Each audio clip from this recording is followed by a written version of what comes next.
1.15. Family life is changing in the U.S., but not in the way we might think. The results of several different U.S. surveys expected to find that family relationships were suffering because of the decline in traditional family structures. However, some of the results were very surprising. 32% of young adults under 25 and 10% of adults 30 to 34 still live at home with their parents. 43% of families eat together every day. 33% say they have the TV on during dinner. 50% think a new baby in the family brings more happiness. 49% of adults are happy and enjoy their lives without a lot of stress. 11% of adults are not happy and have a lot of stress or worry in their lives. 60% of teens feel close to their family. 67% of teens want to spend more time with their parents. 75% of parents stay connected with their children on social networks. 40% of parents worry about what their kids post on social networks. 17% of elderly women live with a relative such as a daughter, daughter-in-law, or grandchild. 1.16. 1. So, what are you going to do next year, dear? Are you going to go to college? Adam, can you hear me? Sorry, Grandma. What did you say? I said, are you going to go to college next year? No, Grandma. I've already told you 1,000 times. I'm not going to go to college yet. I'm going to look for a job. I need to earn some money. All right, dear. You don't need to shout. I can hear perfectly well, thank you. What time is it now? 10 to 4. I'll make you a cup of tea. Yes, please, dear. That'd be very nice. 2. Bye. See you tomorrow. Bye. Hey, what do you mean tomorrow? Aren't you coming back tonight? No, I told you about it yesterday. I'm going to a party at Katie's. I'm staying overnight there. Who else is going? Oh, just the usual crowd. You don't know any of them. Well, make sure you don't go to bed too late. And don't forget to... Bye. Where's your coat? You can't go out like that. It's going to be cold tonight. Bye. 3. Can I use your car tonight? No, you can't. You said you didn't need it. Why can't I borrow it? Because you won't be careful. You'll drive too fast. I won't. I promise. I'll drive really slowly. I'll be really careful. Well, all right. Thanks. See you.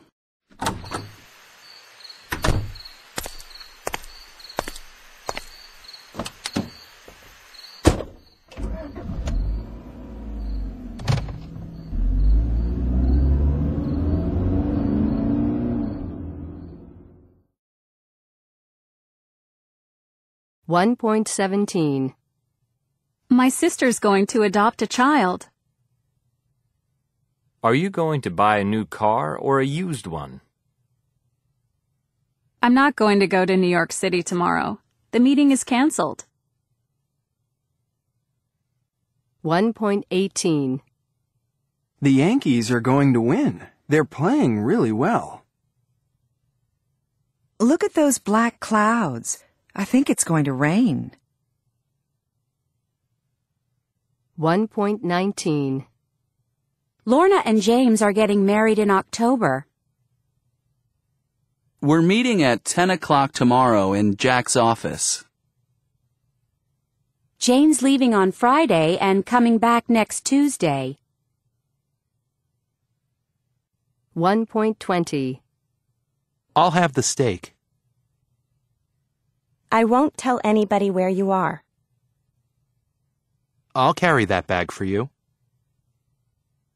You'll love New York City. I'll be home all afternoon. 1.21. 1. Are you coming home for dinner tonight? No, I'm going out with my friends. 2. What are you going to do in the summer? We're going to rent a house with my sister and her husband. 3. Do you think they'll have children soon? I don't think so. Not for a few years anyway. 1.23. Personality. What are they like? 1. Selfish people think about themselves and not about other people. 2. A competitive person always wants to win. 3. Spoiled children behave badly because they are given everything they want. 4. An aggressive person gets angry quickly and likes fighting and arguing. 5. Charming people have an attractive personality and make people like them. 6. A sensible person has common sense and is practical. 7. A sociable person is friendly and enjoys being with other people. 8. Anxious people are often worried or stressed. 9. A moody person is happy one minute and sad the next, and is often bad-tempered. 10. Independent people like doing things on their own, without help. 11.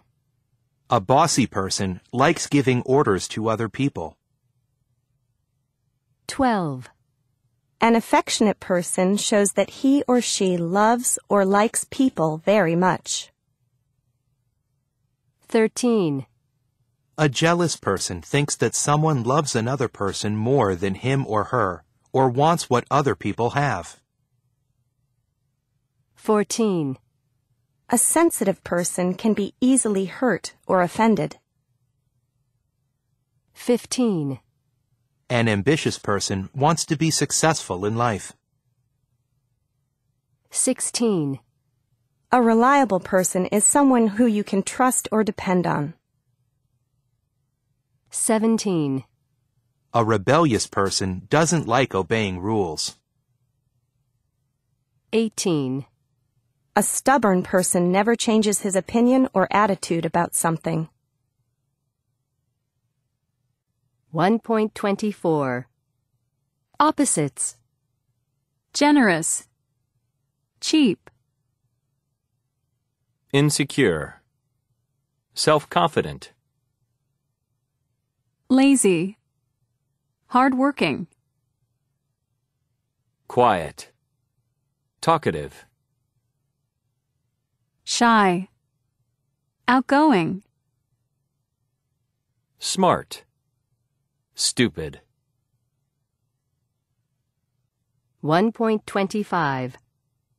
Negative prefixes. Unambitious. Unclean. Unfriendly. Dishonest. Unimaginative. Unkind. Disorganized. Unreliable. Unselfish. Unsociable. Immature. Impatient. Irresponsible. Insensitive. 1.26. 1. Jealous. Anxious. Ambitious. Generous. Rebellious. 2. Sociable. Reliable. 3. Responsible. Sensible. 4. Competitive. Talkative. Aggressive. Sensitive. 5. Unfriendly. Insecure. Impatient. Immature. 1.27.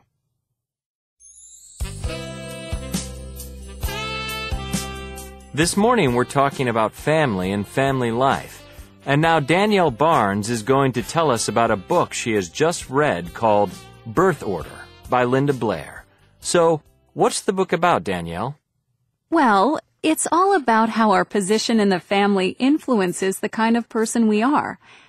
I mean, whether we're firstborn, a middle child, a youngest child, or an only child, Linda Blair argues that our position in the family is possibly the strongest influence on our character and personality. So, tell us more about this, Danielle. What about the oldest children in a family, the firstborn? Well, firstborn children often have to take care of their younger brothers and sisters, so they're usually sensible and responsible as adults. They also tend to be ambitious, and they make good leaders. Many U.S. presidents and British prime ministers, including, for example, Abraham Lincoln, were oldest children. On the negative side, oldest children can be insecure and anxious. This is because when the second child was born, he or she lost some of his or her parents' attention, and maybe he or she felt rejected. That's very interesting. What about the middle child? Middle children are usually more relaxed than oldest children.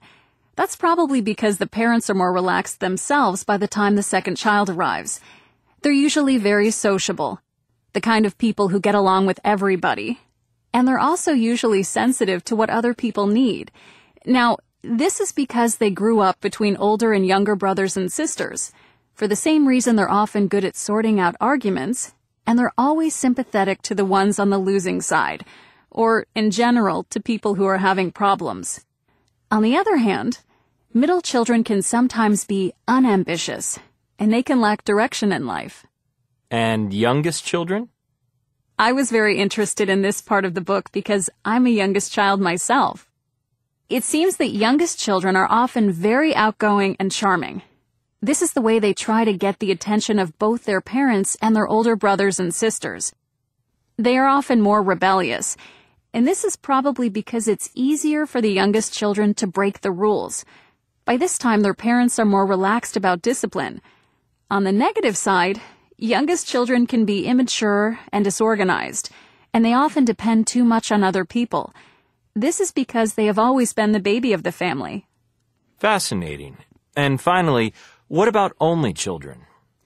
Only children usually do very well at school because they have a lot of contact with adults. They get a lot of love and attention from their parents, so they're typically self-confident. They're also independent because they're used to being by themselves. And because they spend a lot of time with adults, they're usually very organized. I'm an only child myself, and people always think that I must be spoiled. Is that true, according to Linda Blair? Well, it's true that only children can sometimes be spoiled by their parents because they're given everything they ask for. Also, on the negative side, only children can be selfish. And they can also be impatient, especially when things go wrong. This is because they're not used to sorting out problems with other brothers and sisters.